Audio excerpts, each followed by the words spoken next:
I'm Barnaby Folk, and I'm doing a PhD at the University of Lincoln. So I'm in the School of Media and Cultural Studies, and the basic gist of my project is that I'm looking at what is deemed as unacceptable for public viewership in film in 21st century Britain.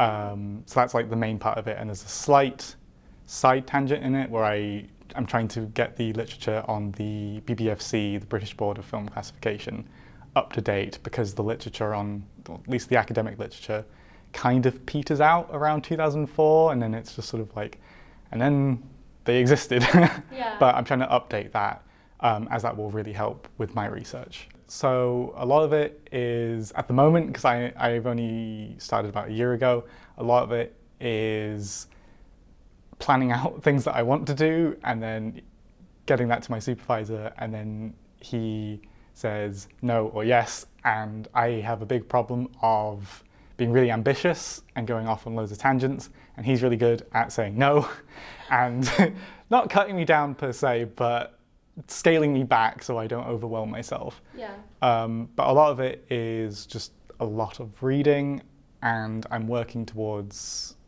interviewing people either at the BBFC or related to the BBFC and who know how they function and how they work. But a lot of reading. Yeah, no, it sounds good. It sounds like really interesting what you're looking into and stuff. How is your experience going at the University of Lincoln? So what is it like being a PhD student? How are you finding it? Yeah, I'm finding it really good. So I am a remote student, so I actually live in Leeds, so it takes like 3 hours to get into Lincoln. But that hasn't been a problem with me. Before I actually started my PhD, I had a lot of back and forth conversations with various people at Lincoln asking if that would be okay, because I didn't really want to relocate. But my supervisor is someone I really wanted to work with. And I've only had good support from Lincoln, especially Emma Parker, who has really helped me a lot with a lot of things. She really keeps me informed about what's going on. And yeah, just generally great support. And every time I've been to the campus, it's been lovely. You can see here, it looks really nice. It's lovely when the sun's shining. Yes, but even like when it was raining, it was a pretty nice campus. Yeah, they keep it really nice and clean, and everyone's really like nice here and friendly, so that's good. So talking about support, what support is available to you, and how have you found the support here? So the main support that I've had is mostly from my PGR team. So my supervisor has been really great, but as a PhD student, you also have a secondary supervisor who is very knowledgeable about all the ins and outs of that, and also very knowledgeable about giving me career advice and where to go for that career advice. I haven't actually used the careers service myself yet, but I've been told they're really good. And again, just generally the PGR team is really supportive. I am a bit tech incompetent, so I get lost on the website. So whenever I have a question about how do I find this form that I need to fill out, blah, blah, blah, I can literally just send an email and someone will get back to me really quickly. That's really useful, because sometimes you do get lost on the website. I can't navigate websites. But yeah, it's honestly been really great.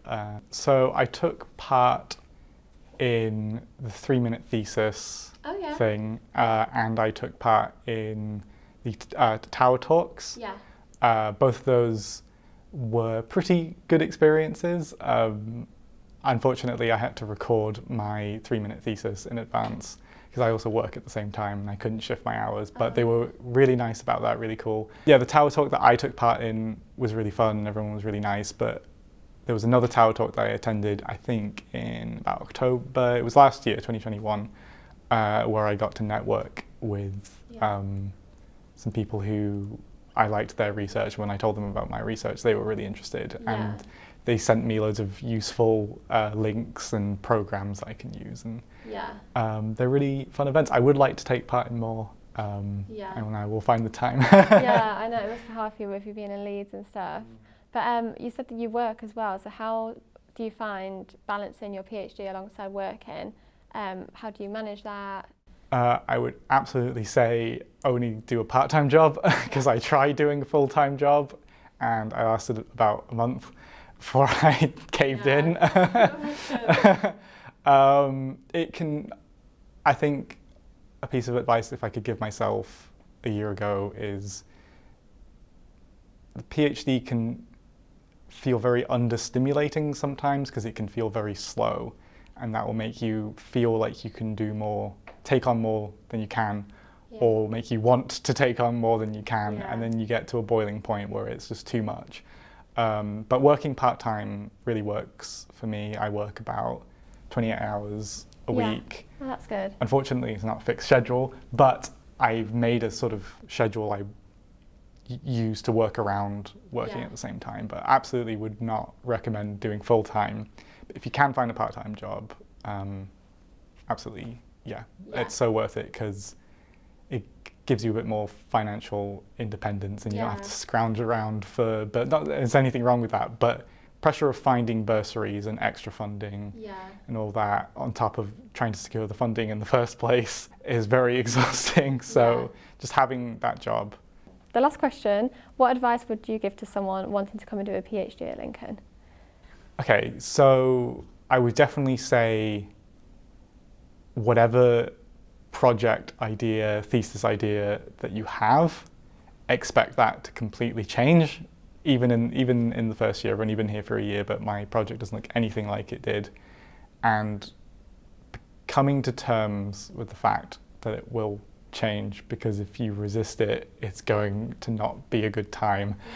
At the same time, I would really, really recommend contacting people at the university. If you already study at Lincoln, that'll be easier because you can just talk to someone, the person that you want to be your supervisor. Or if you're going into Lincoln, I would definitely just establish a dialogue and find out what's expected of you and what you can expect from the university, because that's what I did. And maybe I delayed it for a while, but it really gave me the confidence to take that extra step.